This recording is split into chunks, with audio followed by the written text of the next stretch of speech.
Silas Vane felt the cool leather headrest cradle his skull as he let his eyelids fall shut. The scent of his cologne, a custom blend from a Florentine perfumer, $900 an ounce, hung in the air like a declaration. The briefcase sat on the seat beside him, black calfskin with brass fixtures that caught the late afternoon light filtering through the tinted windows. Inside, $73,000 in banded hundreds. He knew the exact weight of it. 3 pounds, 2 ounces.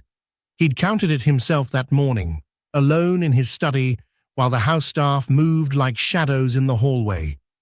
The Mercedes S-Class idled with the kind of silence that only German engineering and $400,000 could buy.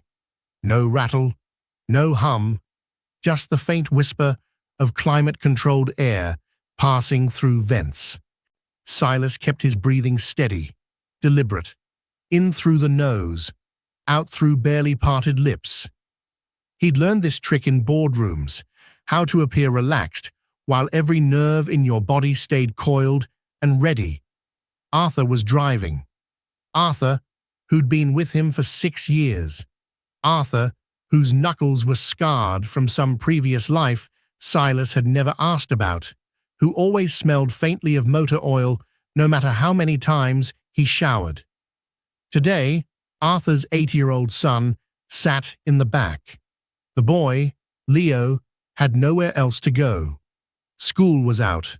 Arthur's sister, who usually watched him, was in the hospital. Something with her kidneys. Silas had approved the arrangement with a wave of his hand during a phone call about quarterly projections. Now he was testing them. Welcome. Before the engine starts, he hit the subscribe button and join our inner circle. If you've ever been underestimated, like this video, and I want to know, where in the world are you watching from today? Drop your city in the comments. I read every single one. The car pulled away from the curb outside Silas's office tower, 47 stories of steel and glass that bore his name in letters tall enough to read from the interstate. Through his closed eyelids, Silas could sense the changing light as they passed beneath the shadows of buildings, then out into the open streets where the sun still had teeth. Leo hadn't said a word since getting into the car. Silas had observed him in that first moment before closing his eyes. Small for 8, dressed in clothes that were clean but worn soft at the seams. The boy's sneakers had cartoon characters on them, what the kind you bought at discount stores. He'd climbed into the back seat carefully, as if afraid to disturb anything, and buckled himself in without being told. "Dad," Leo had whispered, barely audible over the sound of traffic. "Is he really asleep?" "Mr. Vane works hard," Arthur had replied, his voice carrying the practiced diplomacy of a man who'd learned to navigate the proximity to wealth without ever touching it. "Let him rest." Silas had started planning this test 3 days ago. Not because he distrusted Arthur specifically. Arthur had been nothing but loyal, punctual, discreet. But Silas trusted patterns more than people, and the pattern was simple. Everyone had a price. Everyone had a breaking point. The $73,000 wasn't bait because it was a fortune. It was bait because it was visible. It was opportunity in physical form, sitting there like a sermon on greed. He'd grown up poor. Silas Vane, before he was Silas Vane, had been Samuel Vanetti, son of a line cook and a hospital janitor in Cleveland. He'd eaten government cheese. He'd worn shoes until the soles flapped. He'd learned young that people who had nothing would do anything to get something, and people who had something would do anything to keep it. That was the mathematics of the world. Clean. Predictable. The Mercedes turned left.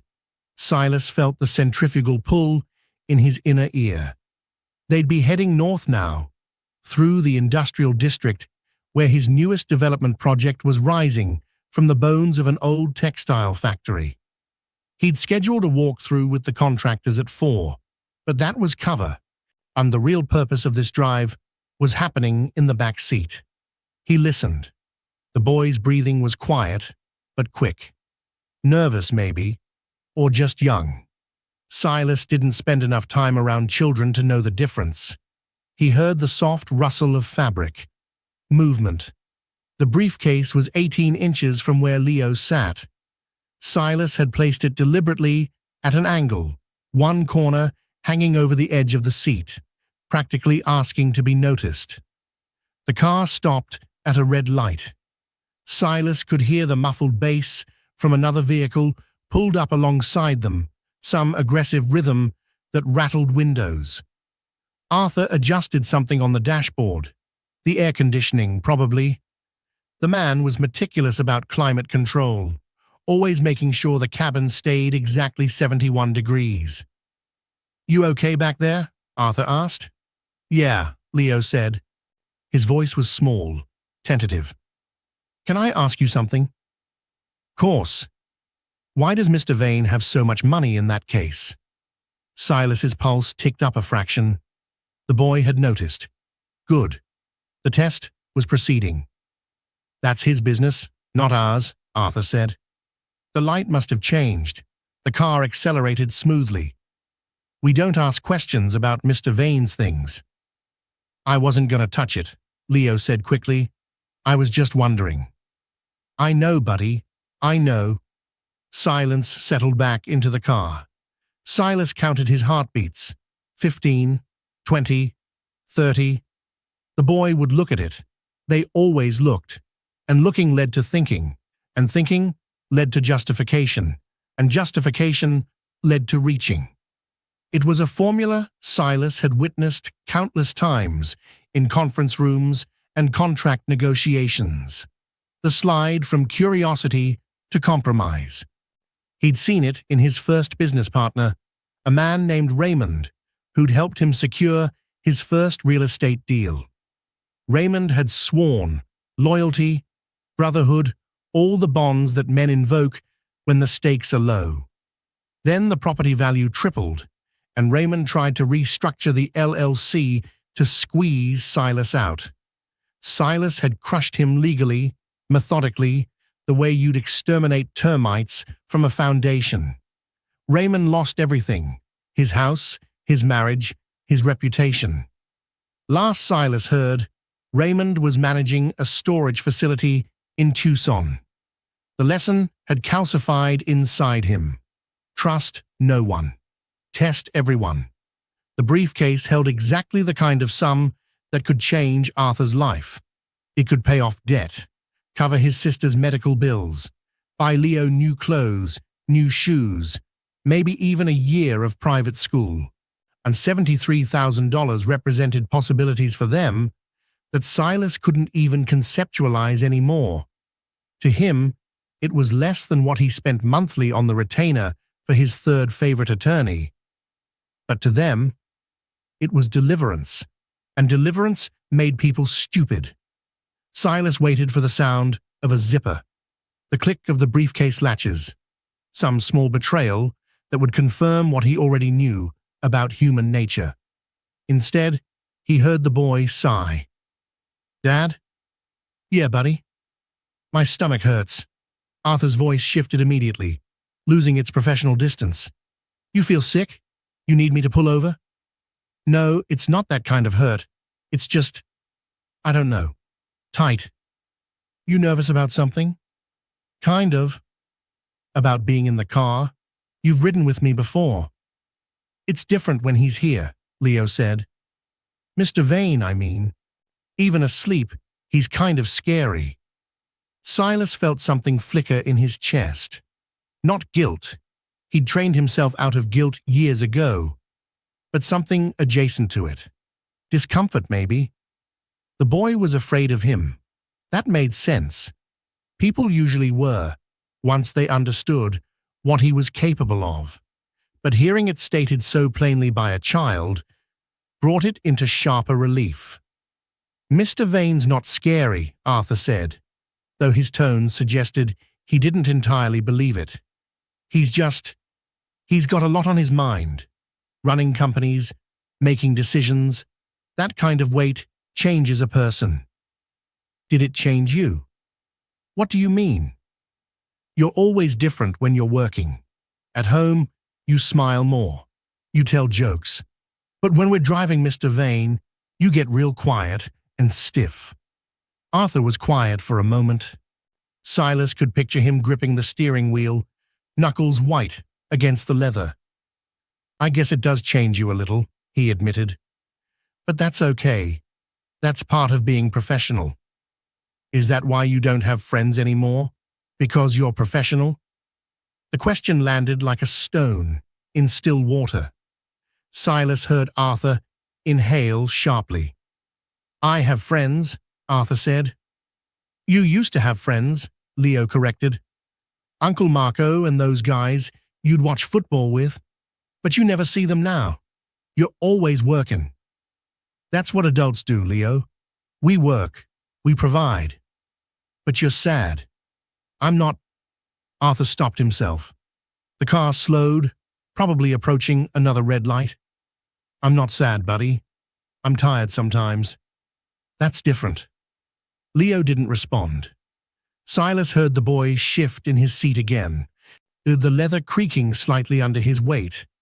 The briefcase remained untouched. Silas recalculated.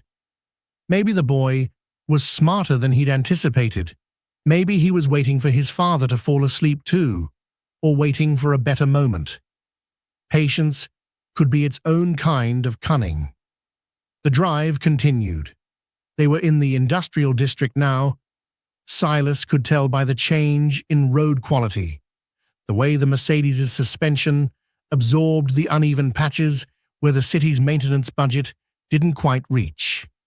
This was the part of town that investors called emerging and residents called forgotten. His development project was supposed to change that. Luxury condos, artisan coffee shops, a boutique hotel. Gentrification, dressed up in architectural renderings and community benefit agreements that meant nothing. He'd bought the old factory for a fraction of its value from a family that had owned it for 3 generations. They'd wanted to preserve it, turn it into some kind of historical site. Silas had smiled through the negotiation, made sympathetic noises about heritage and legacy, then structured the deal so they had no choice but to sell. 6 months later, the demolition crews moved in. That was how you built empires, not through mercy, through leverage. Dad, can I tell you something? Leo's voice cut through Silas's thoughts. Always. I found something. Silas's entire body tensed. Here it was. The moment. The boy had opened the briefcase. His hand was probably wrapped around a bundle of hundreds right now, feeling the paper grain of fresh Federal Reserve notes. What did you find? Arthur asked, his voice carefully neutral. This fell out of Mr. Vane's pocket, I think. It was on the floor by my feet. Silas heard the rustle of paper, not the thick sound of currency. Something thinner. A document? Let me see, Arthur said. The car pulled to a stop. Silas heard the parking brake engage. They must have arrived at the construction site, but Arthur didn't turn off the engine, didn't open the door. Where exactly did you find this? Arthur's voice had gone very quiet. Right there, by the floor mat. It must have slipped out when he got in. Silas's mind raced. What had he dropped? He mentally inventoried his pockets that morning. Phone, wallet, keys, a folded check for the contractors. Nothing sensitive, nothing personal. Then he remembered. The letter. His doctor had handed it to him 2 weeks ago, during a routine physical that turned out to be anything but routine. Stage 2. Treatable, technically, but the word treatable did a lot of heavy lifting. Dr. Weinstein had been clinical about it, walking him through survival rates and treatment protocols, while Silas sat on the examination table in a paper gown, feeling the absurdity of his vulnerability. He'd folded the diagnostic summary and shoved it in his suit jacket pocket, meaning to file it away in his safe at home, where no one would ever see it. But this morning, he'd grabbed a different jacket, the charcoal Brioni he'd bought in Milan, the one with deeper pockets. The letter must have been in there, forgotten. And now Arthur was reading it. "Oh, God," Arthur breathed. "Leo, put this back where you found it." Carefully. "But shouldn't we—" "Put it back. Now." Silas heard the paper rustle again, as Leo presumably followed his father's instruction. The boy's voice came out small and confused. "Is Mr. Vane sick?" Arthur didn't answer immediately. Silas could imagine him sitting there, hands still on the wheel, staring at nothing. "That's not our business," Arthur finally said, but his voice had fractured at the edges. "But if he's sick, shouldn't someone help him? People like Mr. Vane have the best doctors in the world. He doesn't need help from us." "Then why does he look so lonely all the time?" The question hit Silas like a physical blow. He kept his breathing steady through sheer force of will, but something inside him cracked. Not broke, not yet, but cracked. A hairline fracture in the foundation he'd spent 30 years building. Come on," Arthur said. "Let's get you some air while I check in with the foreman. Mr. Vane will probably sleep a while longer." The doors opened, closed. Silas heard their footsteps recede across gravel. He was alone in the car with his briefcase full of money and his medical diagnosis lying on the floor. He opened his eyes. The interior of the Mercedes felt suddenly claustrophobic despite its spacious design. Silas sat up, his spine straight, and looked at the briefcase. Unopened, untouched, exactly as he'd left it. He reached down and picked up the letter. The paper had been refolded, but not quite along the original creases. Leo's small hands had tried to put it back the way they'd found it, but children lacked the precision for perfect deception. Silas unfolded it and read the words he'd been avoiding for 2 weeks. Adenocarcinoma. And stage 2A, surgical resection, recommended, followed by adjuvant chemotherapy.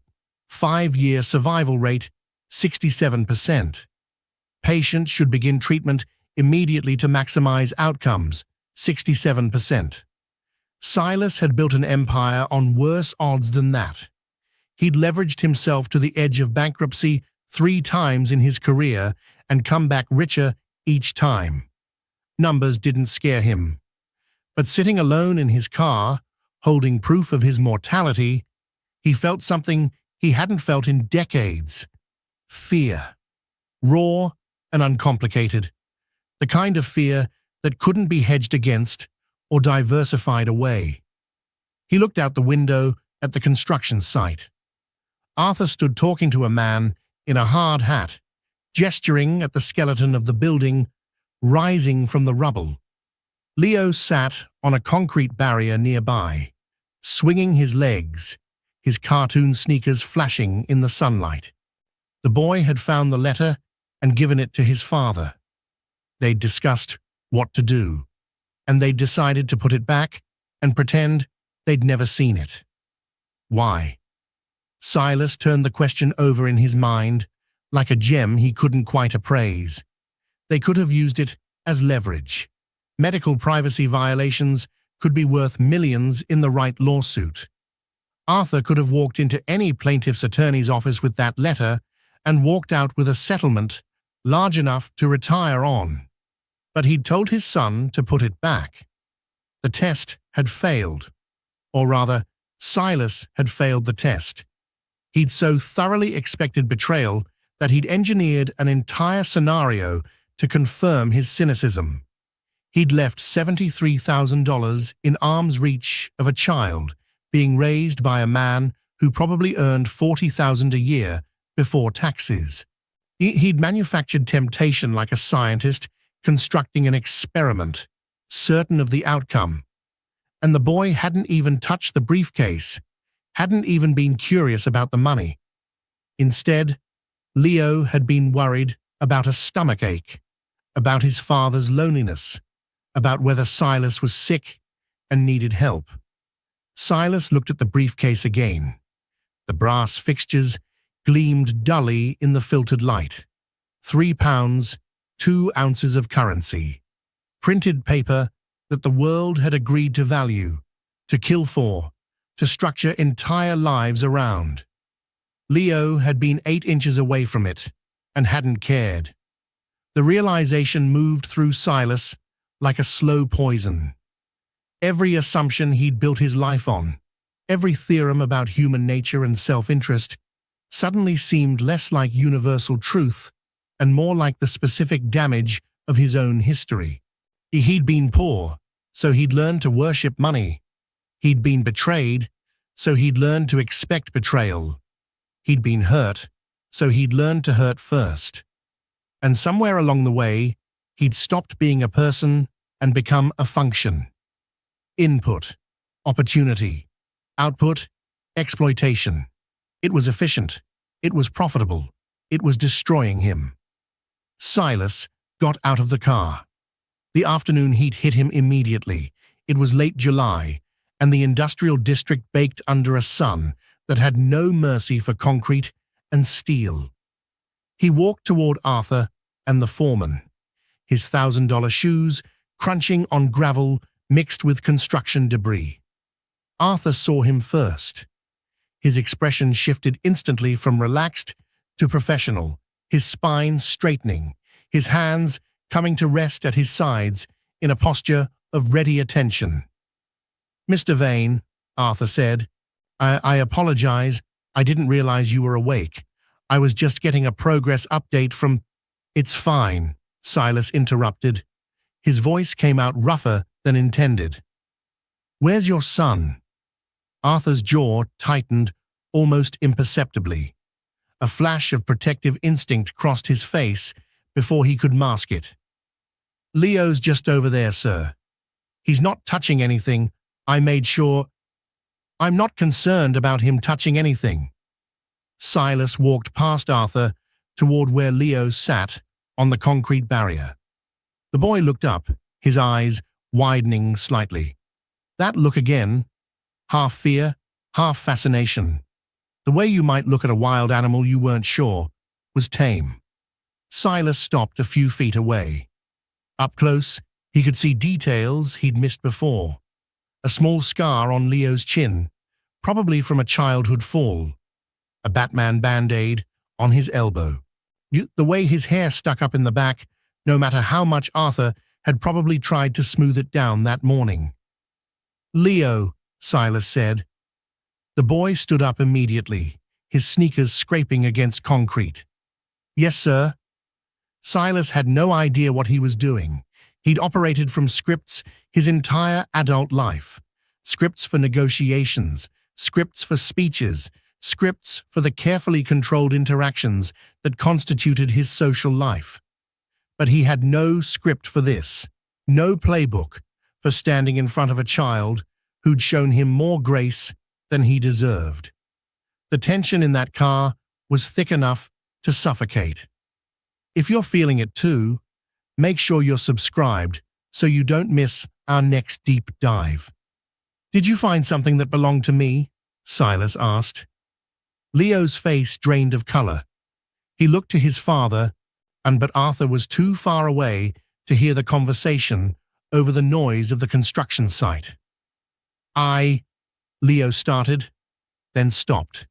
His small hands balled into fists at his sides. "I'm sorry. I didn't mean to look. It was just on the floor, and I thought maybe you dropped it, and I should give it back. But then Dad said it wasn't our business, and I should just put it back. And—" "Leo." Silas held up a hand. The boy fell silent immediately, his chest heaving with the effort of his rapid explanation. "Did you read what was on the paper?" Leo shook his head. "Dad did. I can't read all the big words yet." "But your father told you what it said." A nod, barely perceptible. "And what did you think when he told you?" Leo looked down at his sneakers. Batman and Robin, mid-action pose. "I thought maybe that's why you're always so serious. It's because you're scared." Silas felt the crack inside him widen. Scared of what? Of being sick. Of dying, maybe. Leo looked up, his eyes holding a directness that most adults had learned to avoid. "My mum died when I was 4. I don't remember her much, but I remember Dad was scared all the time after. He tried to hide it, but I could tell." The construction noise faded into background static. Silas knelt down, bringing himself to Leo's eye level.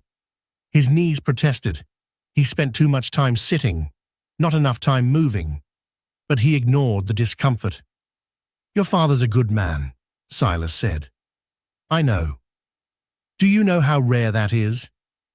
Leo frowned, considering the question with the seriousness it deserved.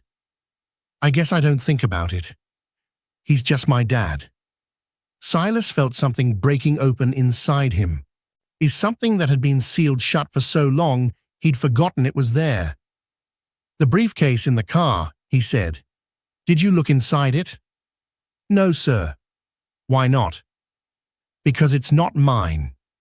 The answer was so simple, so devastatingly simple, that Silas almost laughed. Because it's not mine. The foundational principle that his entire world had forgotten. Ownership, boundaries, the basic dignity of leaving other people's things alone. "Leo, can I tell you something?" The boy nodded. "I set a trap for you today. I left that briefcase there on purpose to see if you'd try to take the money inside it. Do you understand what I'm saying?" Leo's face went through a series of emotions: confusion, hurt, then something that looked like pity. "You thought I would steal from you?" "I thought someone would. You or your father. I thought that's what people do when they get the chance." "But that's not what people do," Leo said. "That's what bad people do." "And you think you're not bad?" "I try not to be. Dad says you have to try every day because being good isn't something that just happens. You have to choose it." Silas sat back on his heels, the gravel digging into his expensive slacks. He thought about all the people he'd destroyed in business, the companies he'd dismantled, the employees who'd lost jobs when he'd optimized efficiency, the neighborhoods he'd gentrified into unrecognizability. He'd told himself it was just the market, just the natural order of things, Darwinian economics. But it wasn't natural. It was chosen. He'd chosen it, every single time. "Your father's right," Silas said quietly. "Being good is a choice. Are you going to choose it now?" The question gutted him. Silas Vane, master of boardrooms and hostile takeovers, billionaire with his name on buildings, reduced to silence by an 8-year-old in cartoon sneakers. "I don't know if I know how anymore," Silas admitted. Leo thought about this. Then he reached into his pocket and pulled out something small, a piece of candy, wrapped in fading paper. "My teacher gave me this today for getting an A on my spelling test. I was saving it for later, but you can have it if you want. Sometimes when I'm sad, candy helps." Silas looked at the offered candy, a butterscotch disc, the kind that cost maybe 5 cents, the kind his mother used to buy in bulk from the discount store when he was Leo's age, back when a small sweetness could make an entire afternoon better. And he hadn't thought about butterscotch in 30 years. He took the candy from Leo's outstretched hand. Their fingers touched briefly, the boy's skin warm and slightly sticky. Silas is cold despite the heat. Thank you, Silas said. His voice cracked on the second word. You're welcome. Leo smiled, a gap-toothed grin that held no calculation, no angle, no hidden agenda. Just kindness offered freely to someone who'd done nothing to earn it. Silas stood up. His knees protested again. Everything protested. His body, his conscience, the carefully constructed identity he'd worn for 3 decades. It was all falling apart, crumbling like the old factory behind them that he'd bought just to tear down and replace with something more profitable. He walked back to where Arthur waited, the butterscotch candy clutched in his palm, like a talisman. Arthur, Silas said, how much does your sister's treatment cost? Arthur's face went carefully blank. Sir, that's not… How much? I couldn't accept… I'm not offering charity. I'm asking a question. How much does it cost? Arthur looked at his son, then back at Silas. They're saying $60,000 for the dialysis and the surgery prep. Maybe more if there are complications. Her insurance covers some, but… Silas nodded. The briefcase in the car has $73,000 in it. Take it. Arthur's mouth opened, closed. Mr. Vane, I can't… You can. You will. Silas pulled out his phone, typed quickly. I'm sending you a wire transfer confirmation for an additional $100,000. Consider it back pay for the 6 years you've worked for me. You're criminally underpaid. Sir, and I'm giving you 3 months paid leave so you can take care of your sister without worrying about work. When you come back, if you want to come back, we'll renegotiate your salary. Something reasonable. Something that respects what you actually do. Arthur looked like he might collapse. Mr. Vane, I don't understand. Silas looked at Leo, who watched the conversation with wide eyes. Your son taught me something today. He taught me that not everyone sees the world as a transaction. Some people still understand what it means to be decent. And I've forgotten. I've forgotten so completely that I tried to trap an 8-year-old child into proving he was as corrupt as I've become. You're not corrupt, Arthur said quietly. You've been alone a long time. The observation landed with devastating accuracy. Alone. Yes.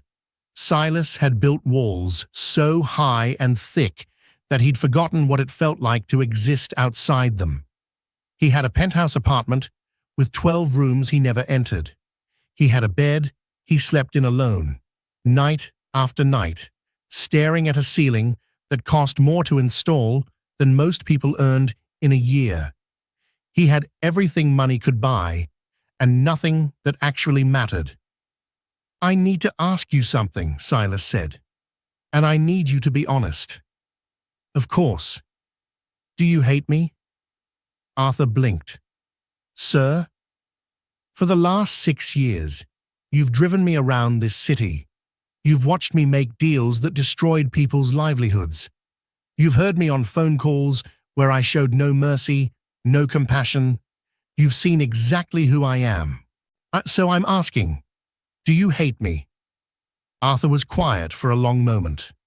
Around them, the construction site hummed with activity, workers calling to each other, machinery beeping, the sound of progress being built from wreckage. No, Arthur finally said. I don't hate you. I pity you. Silas flinched. Every day, Arthur continued, I watch you get into this car alone.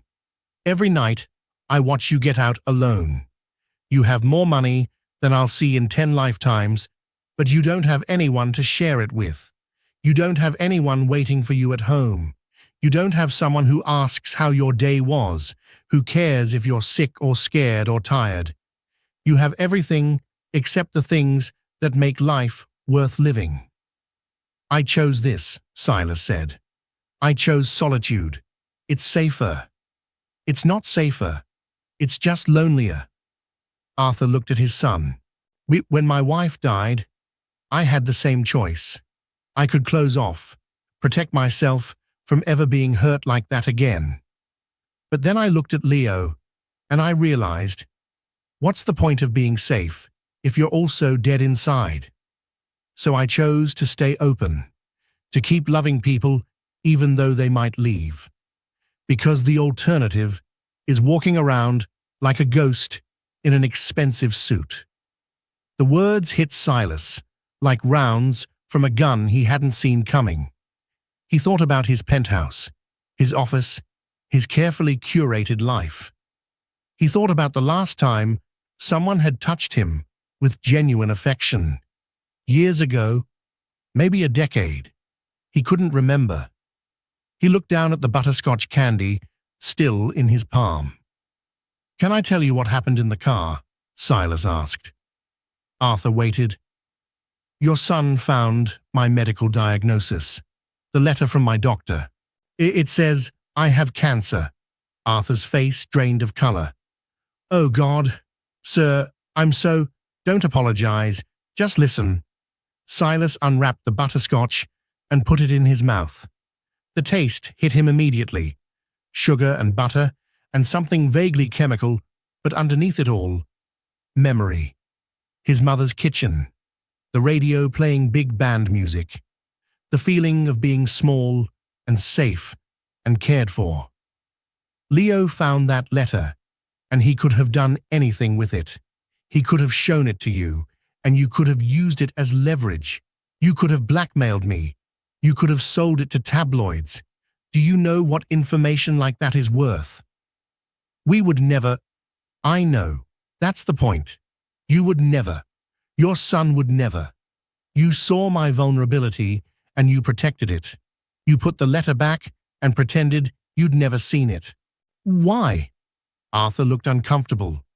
Because it wasn't ours to see. Because some things are private. Because you're a human being dealing with something terrible, and you deserve dignity. Dignity. The word hung in the air between them. Silas had spent 30 years stripping dignity from others. He'd made people beg. He'd made them grovel. He'd taken pleasure in watching competitors fold, in seeing the moment when they realized they'd lost everything.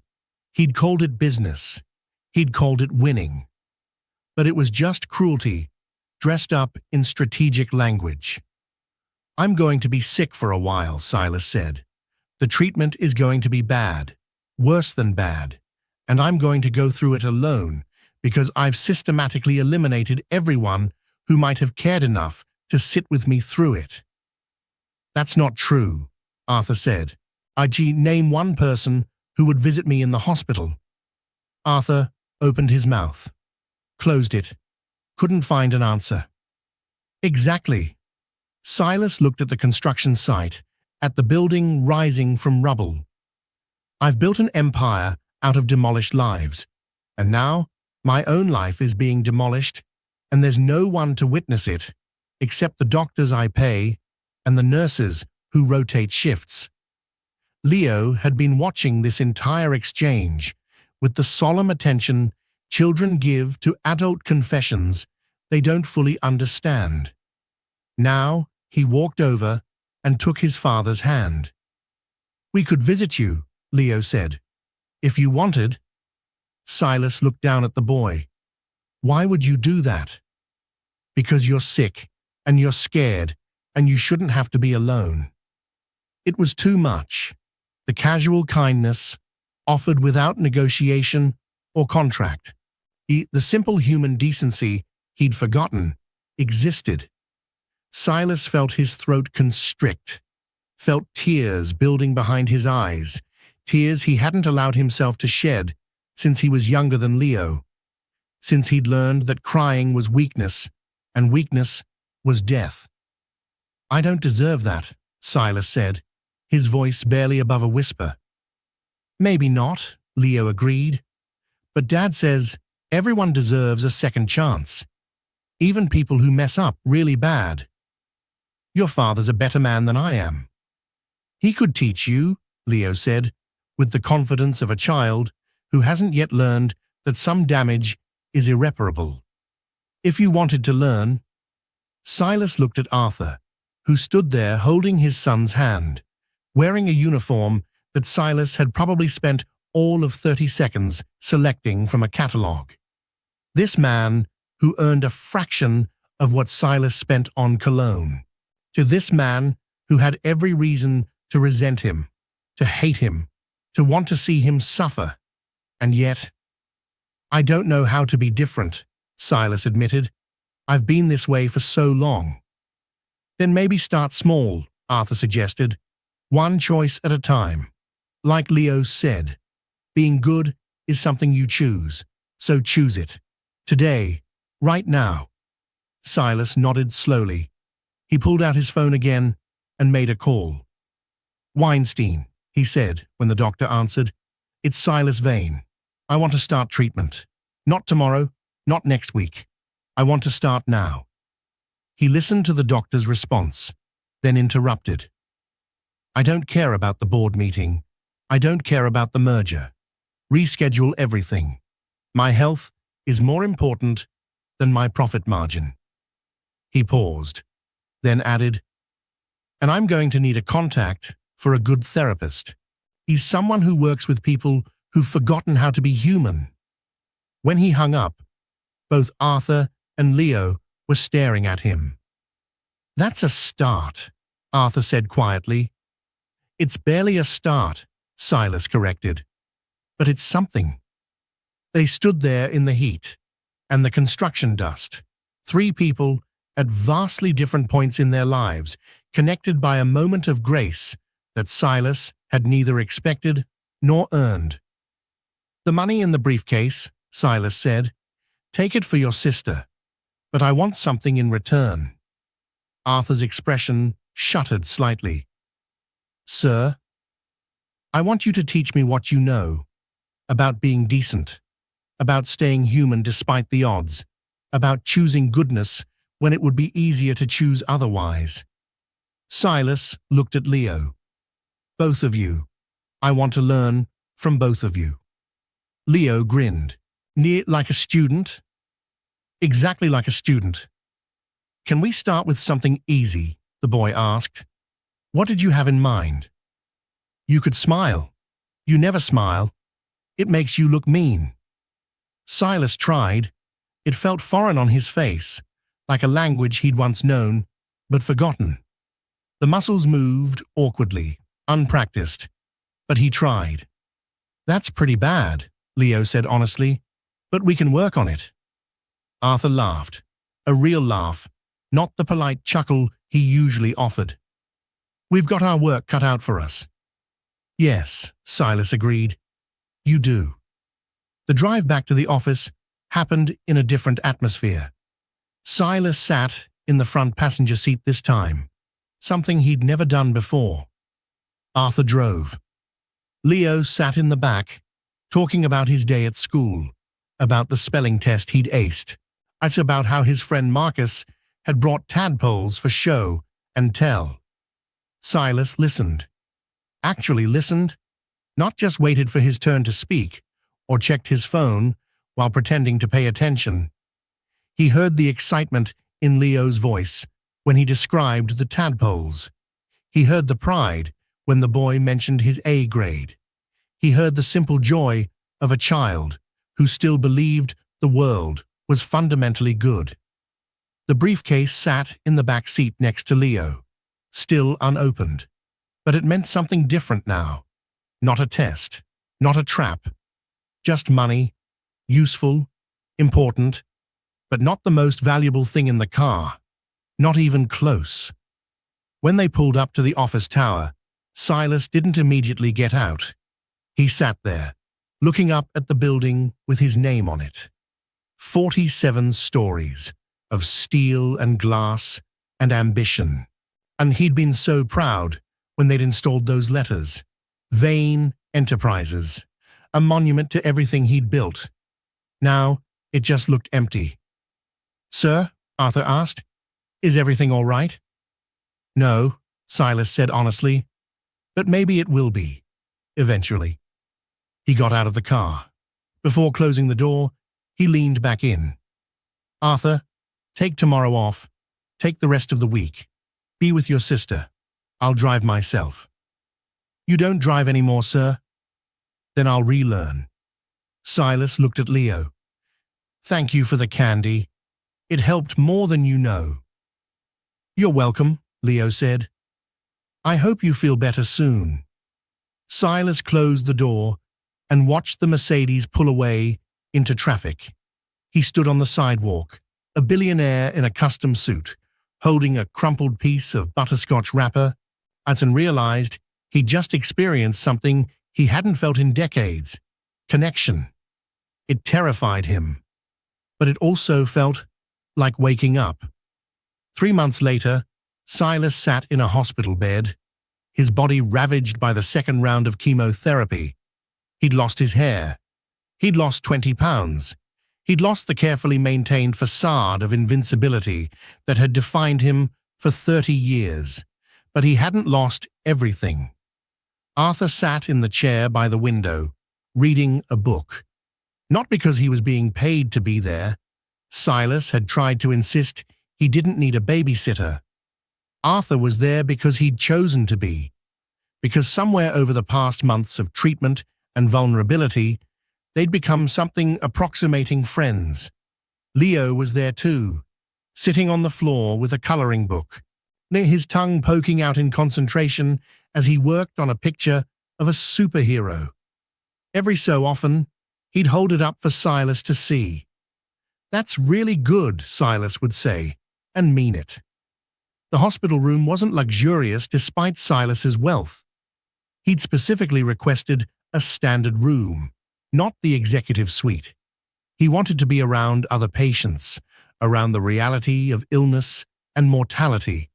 He wanted to stop hiding from the fundamental truth of human fragility. His phone buzzed. Another email from his executive team, probably marked urgent. They were always urgent. The company demanded his attention, his decisions, his ruthless focus. Silas ignored it.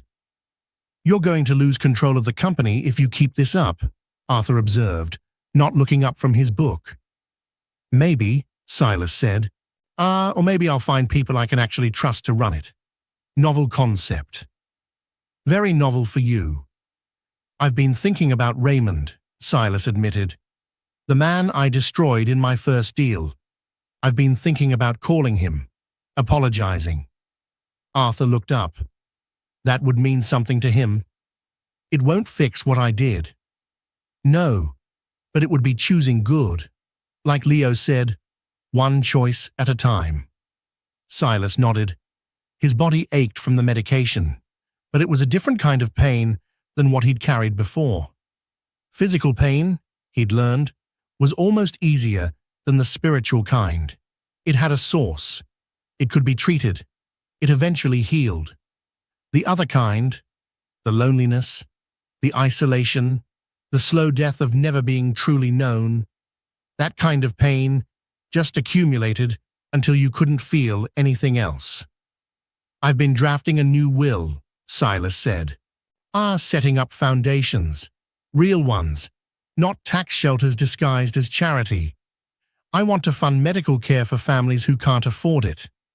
I want to create housing that people can actually live in, not just investment properties." "That's good work," Arthur said. "It's penance." "It can be both." Leo held up his picture again. The superhero was wearing a cape, made of what looked like money. "Is that supposed to be me?" Silas asked. "Yeah," Leo said. "You're Captain Cash. You use your money powers to help people." Silas smiled. It still felt awkward on his face, but less so than before. Practice helped. "I'm not sure I'm quite at superhero status yet." "You will be," Leo said, with the absolute certainty of an 8-year-old. "You just need more practice at being good." Arthur laughed. "No, out of the mouths of babes." A nurse came in to check Silas's vitals. She was kind, efficient, the same woman who'd been working this rotation for weeks. Silas had learned her name, Carmen, and the fact that she had 3 kids and was putting herself through nursing school online. "How are we feeling today, Mr. Vane?" she asked. "Like I've been poisoned," Silas said, "but also somehow better than I've felt in years." Carmen smiled as she marked something on his chart. "The treatment's working. Dr. Weinstein says your latest scans are encouraging." 67% survival rate, Silas said. "Those are decent odds." "Better than decent. You're responding well." She adjusted his IV line. "Plus, you've got a good support system here. That matters more than people think." After she left, Silas looked at Arthur and Leo. His support system, a driver he'd underpaid for years, and the man's 8-year-old son. Not family by blood, not friends by any conventional definition, but people who'd chosen to sit with him through his worst, who'd shown him grace he'd never shown anyone else. "I need to tell you both something," Silas said. They looked up. "When I set that test for you in the car, when I left the briefcase there expecting you to steal from me, I was so certain I knew how the world worked. I was so sure that everyone would betray me if given the chance, because that's what I would have done. That's what I'd been doing my whole life. Taking from others, exploiting weakness, treating human beings like variables in an equation." "And now?" Arthur asked. "Now I know I was wrong. Not about everyone. There are plenty of people who would have taken that money, but I was wrong to assume that was the only way people could be.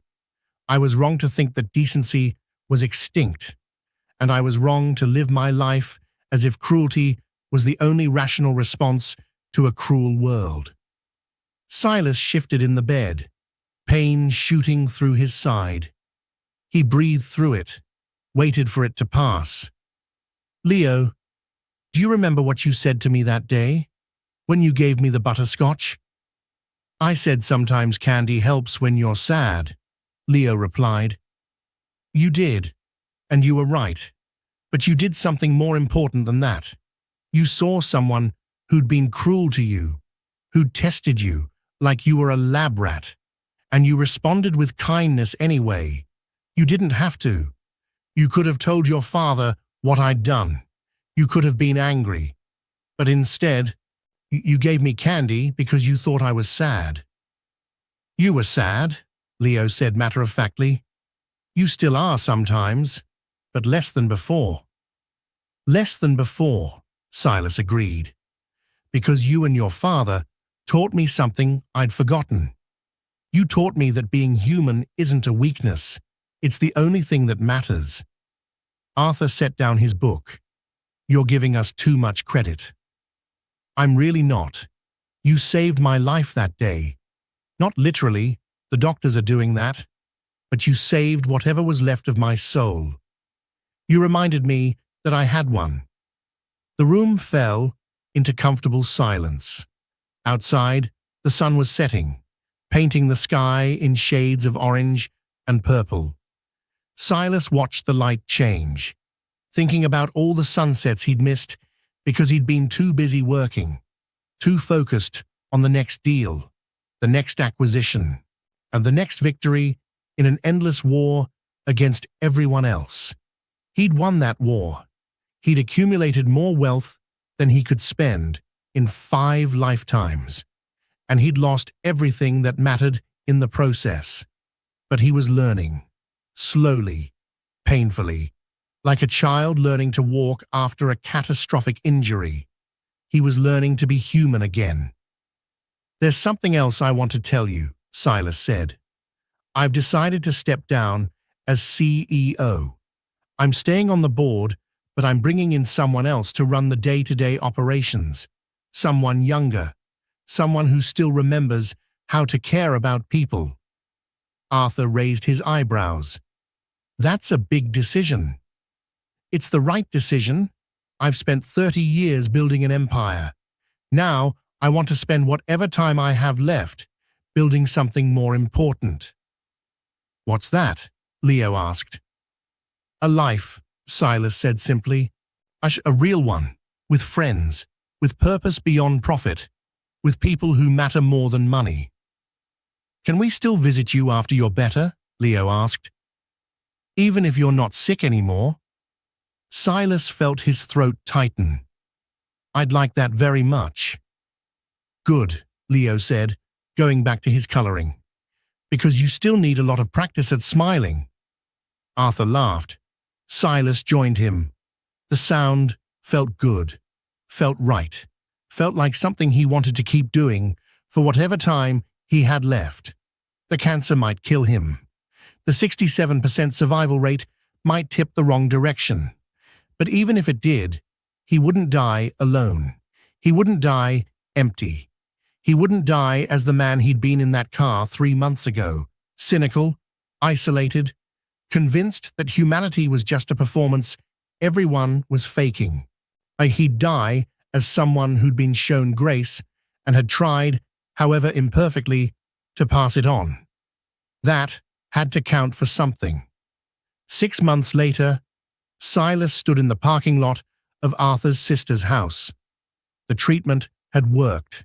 The cancer was in remission. His hair was growing back, though now shot through with more grey than before. His body was weaker, but recovering. The doctors had used the word miracle, though Silas suspected it was less miracle and more luck, the 67% working in his favour. Arthur pulled up in the Mercedes.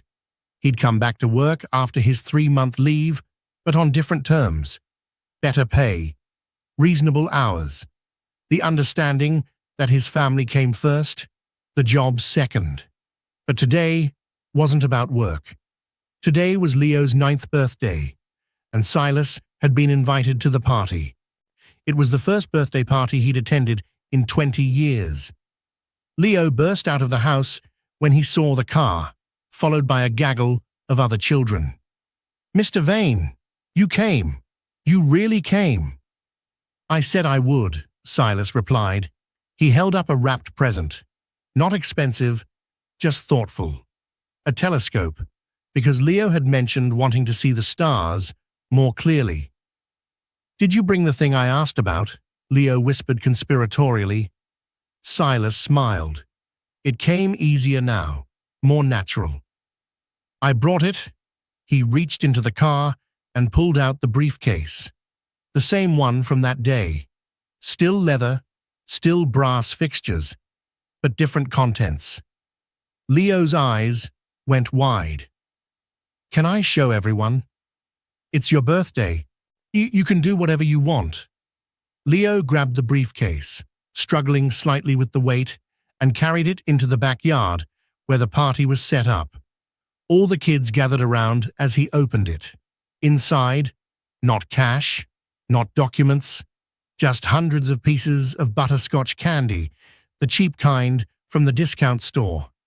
The kids cheered and grabbed handfuls, already hyped up on cake and soda.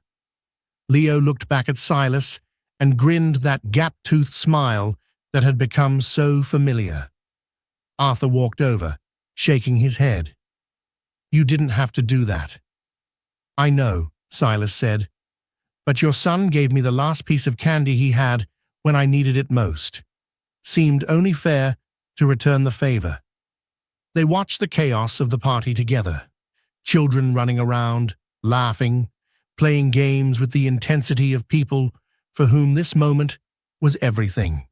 No past, no future, just the absolute presence of joy. My sister wanted me to thank you again, Arthur said. The money for her treatment, you saved her life. She's doing well? Recovering. It'll be a long road, but the doctors are optimistic. Good. Silas watched Leo trying to juggle 3 pieces of butterscotch at once, failing spectacularly. I've been thinking about your offer. What offer? You said you could teach me how to be decent, to stay human. I want to take you up on that, formally. Arthur looked at him. What do you mean, formally? I mean, I want to work with you to create a foundation. Something real. We use my money, but you help me figure out where it should go. Who actually needs it? How to help without just throwing cash at problems and pretending that fixes things. That's a big project. I've got time now, Silas said. And I've got motivation. I've spent 30 years taking. I want to spend the next 30 giving back. But I don't trust myself to do it right. I need someone who understands how normal people live. Someone who hasn't forgotten what actually matters.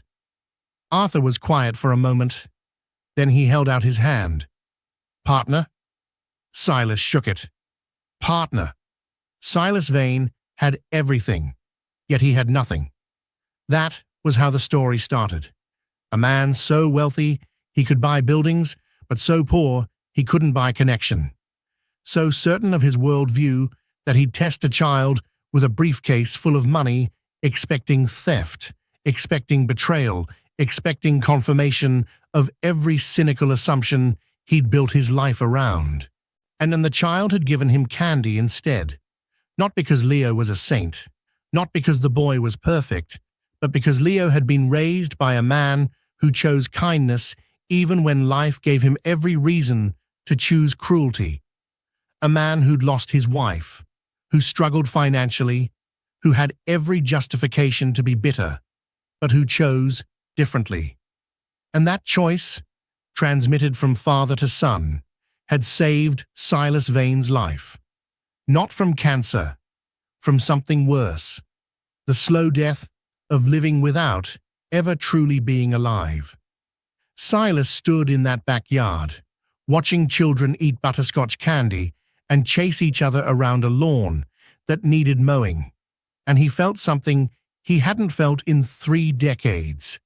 Gratitude, not for his wealth, not for his success, but for the grace of being shown a different way to exist in the world. The test had failed.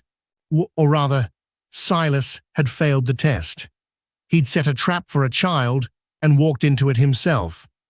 But sometimes failing is the greatest success. Sometimes breaking down is the only way to break through. Sometimes you have to lose everything to discover what was actually worth having all along. Silas Vane had everything, yet he had nothing. If this story moved you, share it with one person who needs to hear it. Don't forget to tell me your location in the comments. I'll see you in the next one.